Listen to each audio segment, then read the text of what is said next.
They say there are more abandoned buildings on this planet than there are active cities. Think about that for a moment.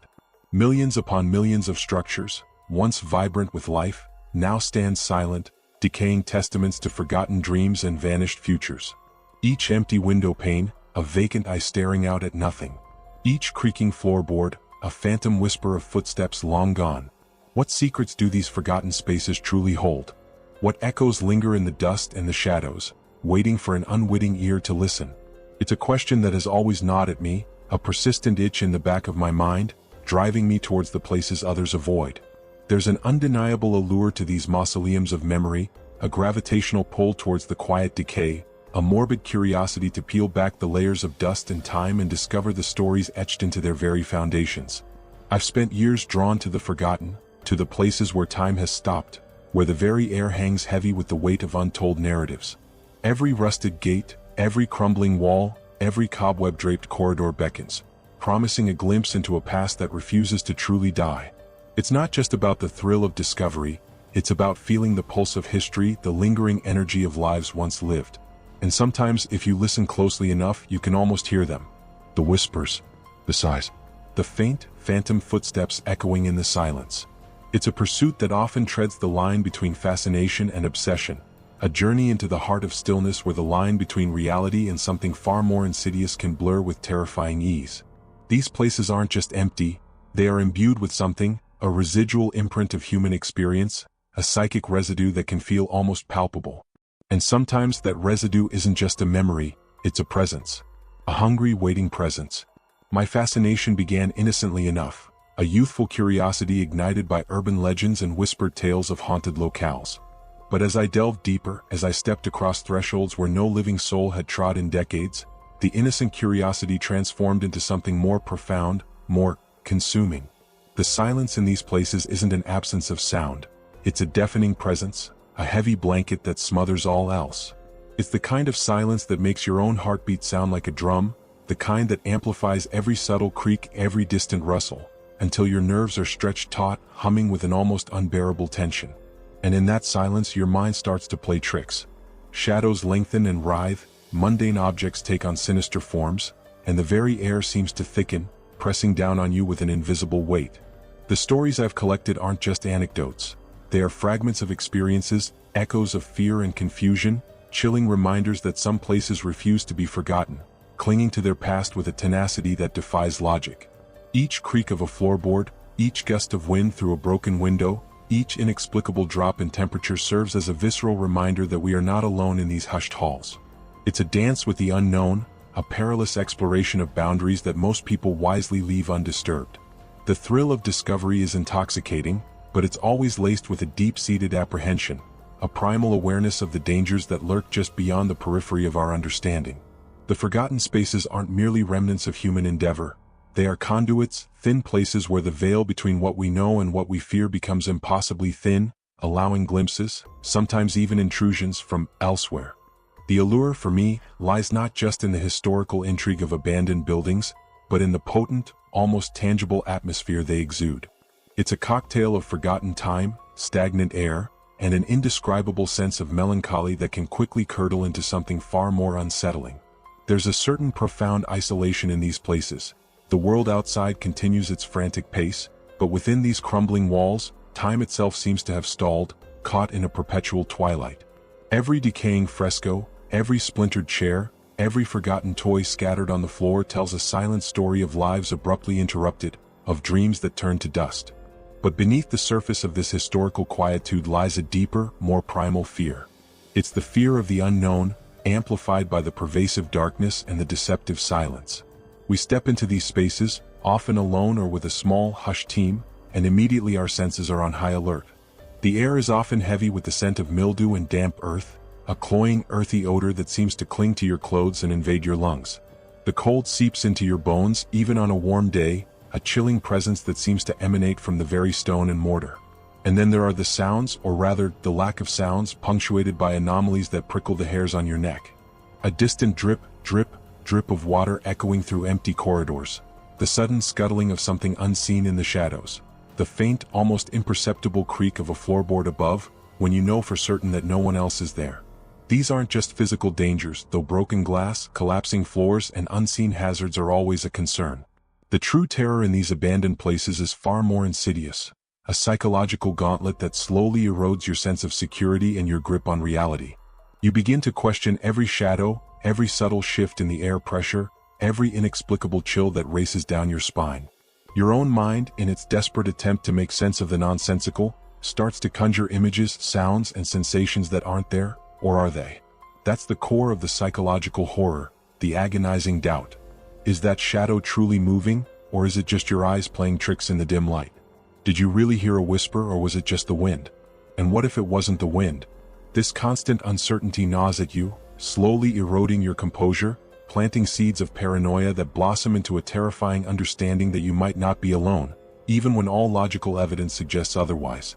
The feeling of being watched becomes almost unbearable, a constant pressure on your back, a prickling sensation on your skin.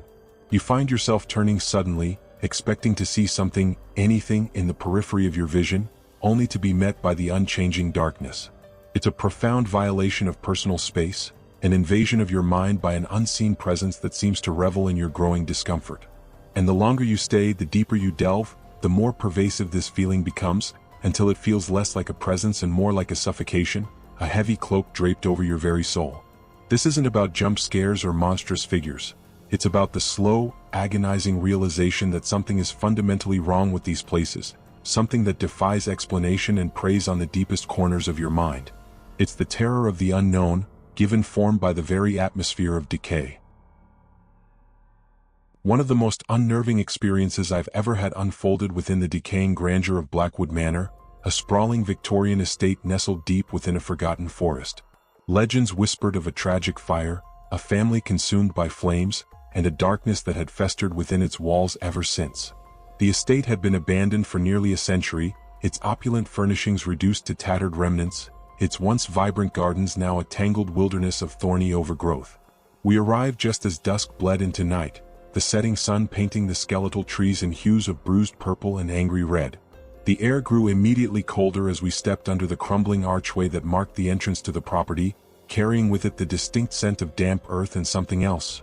Something metallic and cloying like old blood. The silence here was different, heavier than usual, a suffocating blanket that seemed to absorb all sound. Even the crunch of our boots on the gravel path felt unnaturally loud, jarring against the oppressive stillness. The house itself was a monolithic silhouette against the fading sky, its broken windows like vacant eyes staring out into the encroaching gloom.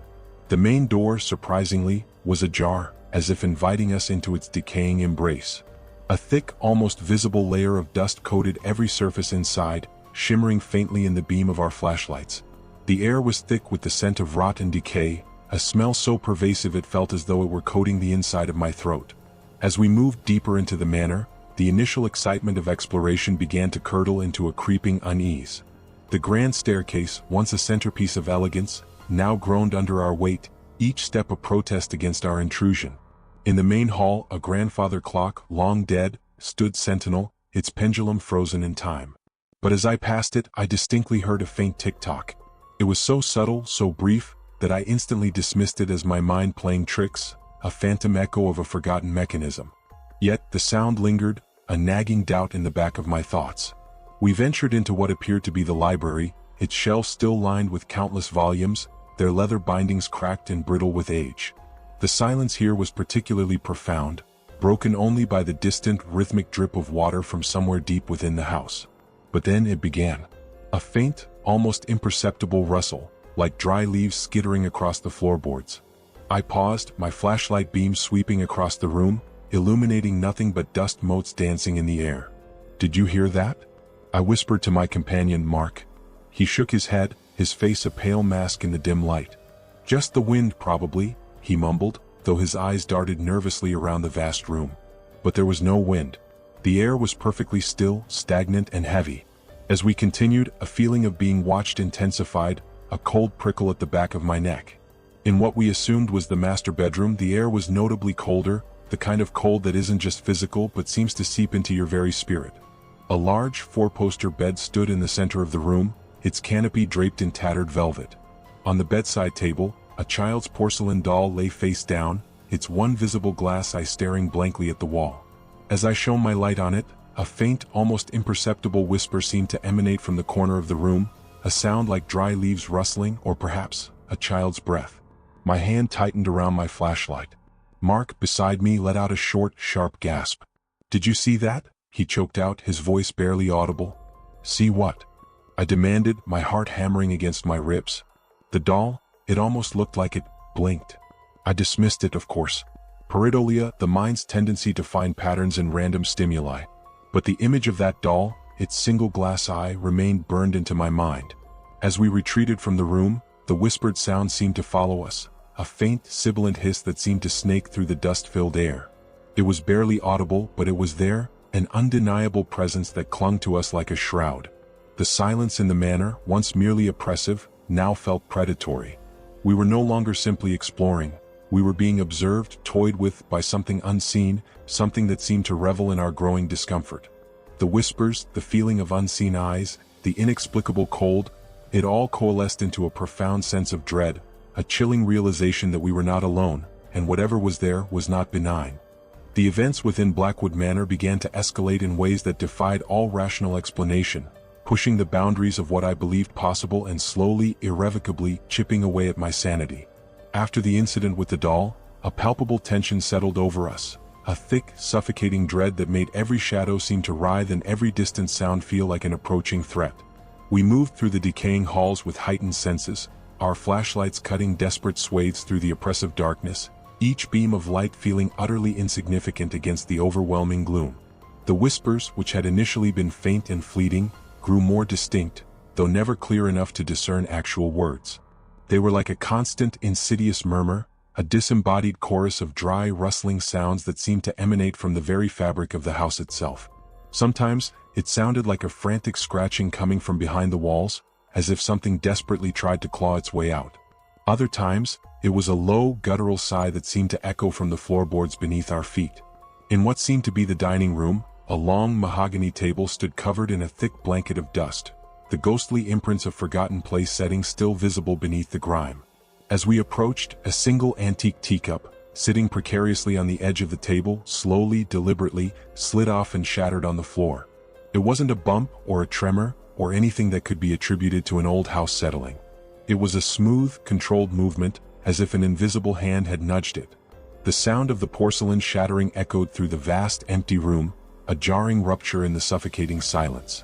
We froze, our hearts hammering against our ribs, the blood roaring in our ears.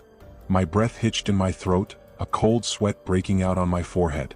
Mark stumbled backward, his face ashen, his eyes wide with a mixture of terror and disbelief.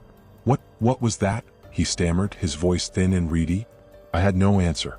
My mind reeled, desperate to find a logical explanation. A draft? A vibration? But there had been no draft, no tremor. Only the deliberate, horrifying slide. From that moment on, the house seemed to awaken around us, its malevolence no longer subtle. We entered a long, narrow corridor, lined with faded portraits whose painted eyes seemed to follow our every move. The air in this particular hallway was so cold it stung, each breath turning into a visible cloud. As we walked, a faint, rhythmic tapping began, coming from the wall beside us. Tap, tap, tap. It followed our pace, a disquieting counterpoint to our hurried footsteps. When we stopped, it stopped. When we moved, it resumed. It was like an invisible entity was walking alongside us, mimicking our presence, mocking our fear. My hand instinctively reached for Mark's arm, my grip tight enough to leave bruises. He didn't flinch. He was staring straight ahead, his jaw clenched, his knuckles white around his own flashlight. The tapping continued, a relentless, maddening sound that burrowed into our minds, a chilling testament to an unseen presence. The climax of this insidious escalation occurred when we found ourselves in the manor's grand ballroom. Moonlight, filtered through the grimy windows, cast long, distorted shadows across the dust-covered floor. A forgotten grand piano sat in the center of the room, its keys yellowed with age.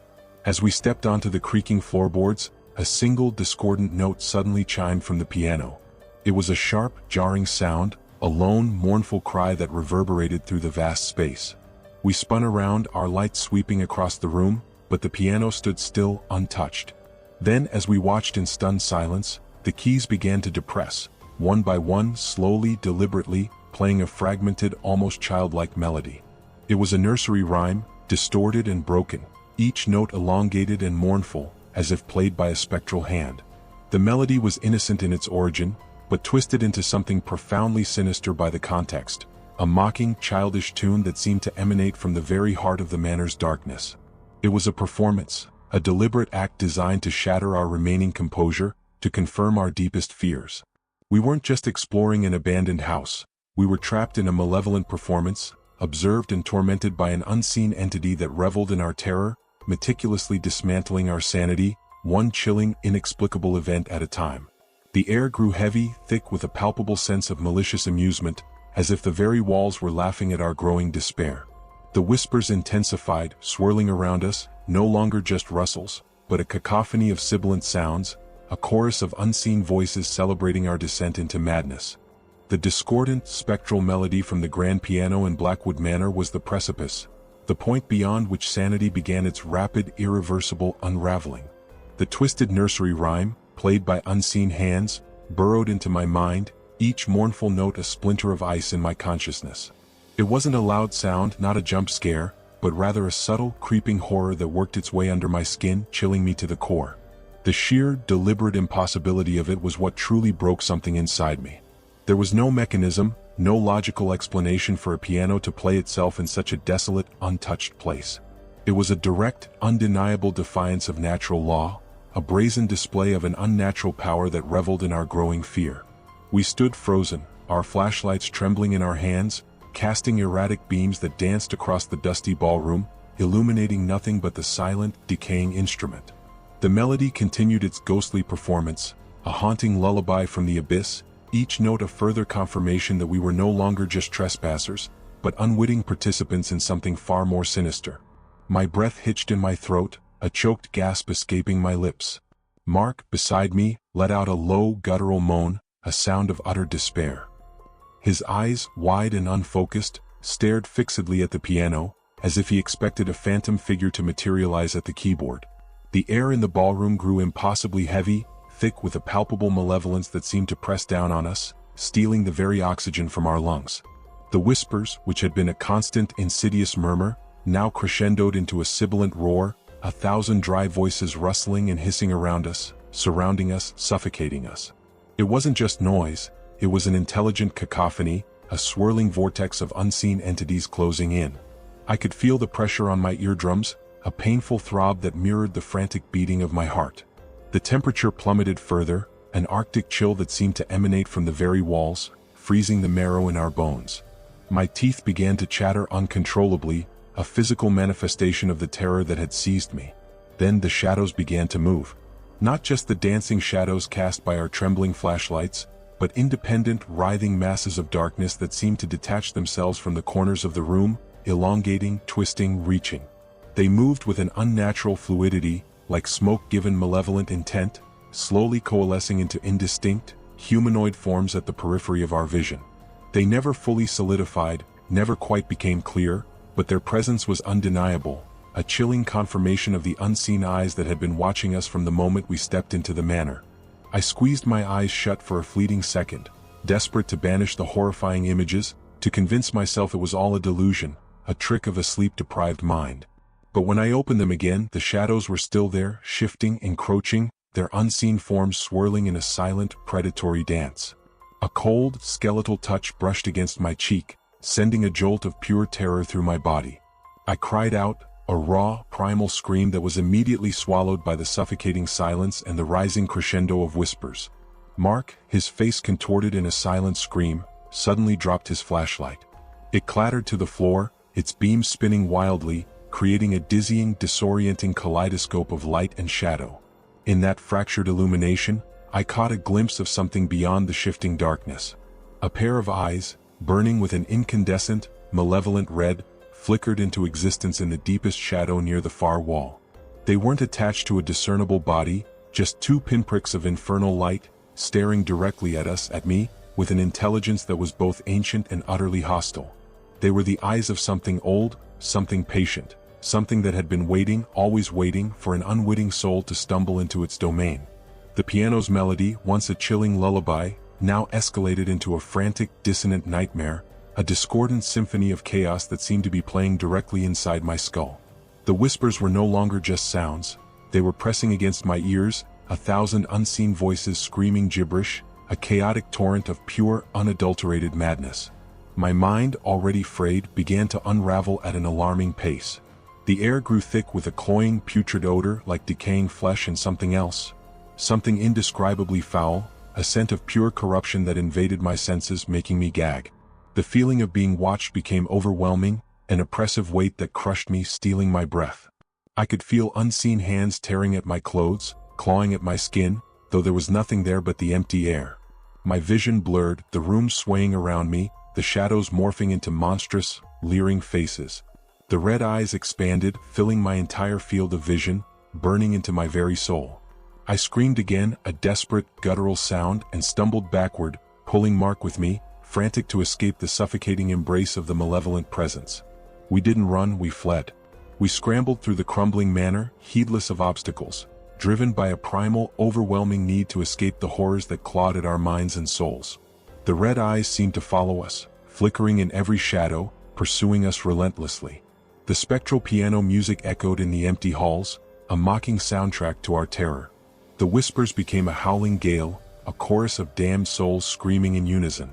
Every nerve ending screamed, every muscle screamed, every fiber of my being screamed for escape.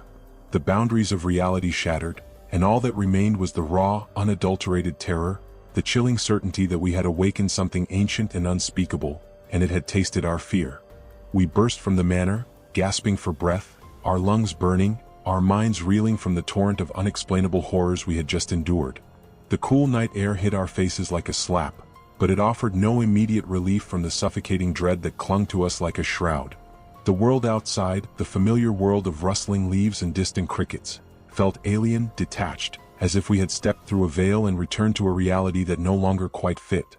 The red eyes, the spectral piano, the whispering cacophony, they were burned into my retinas, echoing in the hollow chambers of my skull.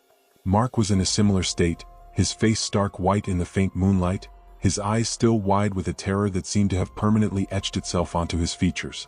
We stumbled through the overgrown gardens, away from the looming silhouette of Blackwood Manor, not daring to look back.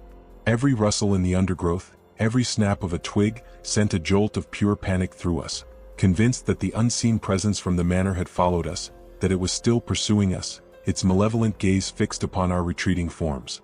We didn't speak for a long time, the silence between us punctuated only by our ragged breaths and the frantic pounding of our hearts. What could be said? How could words possibly encompass the sheer, inexplicable horror we had just witnessed, the deliberate, malicious dismantling of our sanity? When we finally reached our car, parked several miles down a desolate dirt road, the relief was almost unbearable, but it was a fleeting sensation, quickly overshadowed by a gnawing dread. The moment we closed the doors, a new kind of silence descended upon us, a silence that felt heavier, more profound than any we had experienced inside the manor.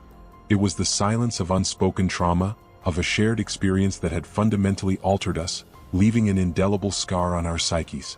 The drive home was a blur of fractured thoughts and haunting images. Every shadow cast by the headlights seemed to twist into the shape of those spectral figures. Every creak and groan of the car's suspension sounded like the phantom footsteps in the manor.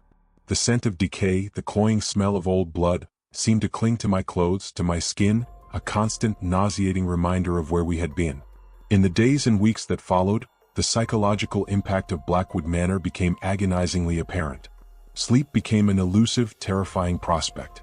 When I did manage to drift off, I was immediately plunged back into the dark, whispering halls, reliving the chilling melody of the piano, feeling the unseen touches, seeing those burning red eyes staring out from the oppressive shadows. The nightmares were vivid, relentless, and always ended with a jolt of pure terror, leaving me gasping for air in the suffocating darkness of my own room. The lines between dream and reality blurred, and I found myself constantly questioning what was real. Was that a whisper I just heard, or was it just the ringing in my ears? Did that shadow just shift in the corner of my vision, or was it just my eyes playing tricks? The paranoia became a constant companion, a suffocating blanket that wrapped around me, making me jump at every sudden sound, every unexpected movement. I found myself checking locks multiple times, peering through windows, convinced that something from the manor had followed me, that it was outside, watching, waiting. The feeling of being watched, that insidious pressure on my back, persisted even in the brightest daylight, even in crowded spaces. It was as if a part of Blackwood Manor, a piece of its malevolence, had imprinted itself upon me, a permanent resident in the darkest corners of my mind. Mark too struggled. He became withdrawn, his once vibrant personality replaced by a quiet, haunted shell. He spoke little, and when he did, his voice was flat, devoid of emotion. I saw the same fear in his eyes that I saw reflected in my own. We were connected by this shared horror, two souls irrevocably scarred by an encounter with the inexplicable. The world, once a place of logical order, now felt subtly off-kilter, infused with a creeping sense of dread. The very concept of abandoned had changed for me. It was no longer just about decaying structures. It was about places where something lingered, something hungry, something that defied comprehension and reveled in the unraveling of human sanity. The silence of these places was no longer merely atmospheric. It was a predatory silence, a waiting silence, full of unseen presences that merely bided their time.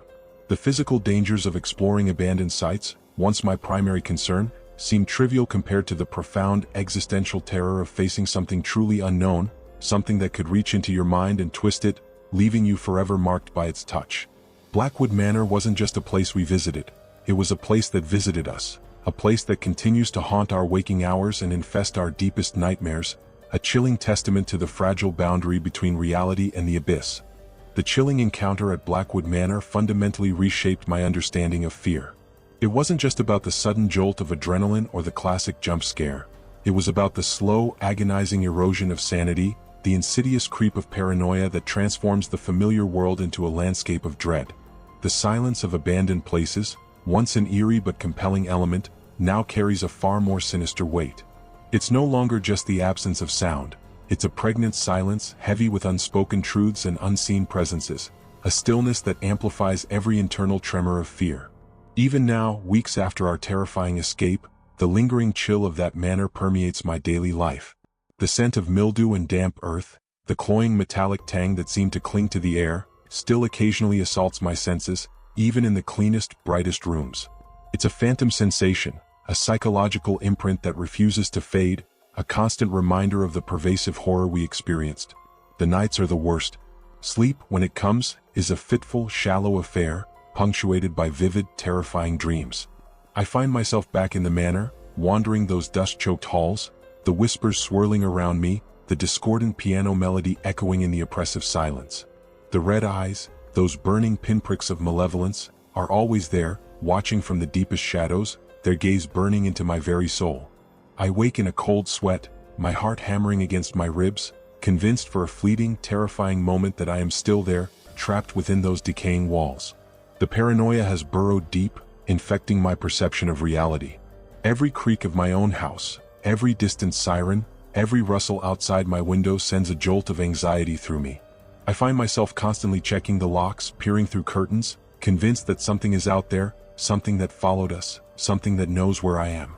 The feeling of being watched, that persistent prickling sensation on the back of my neck, has become a relentless companion.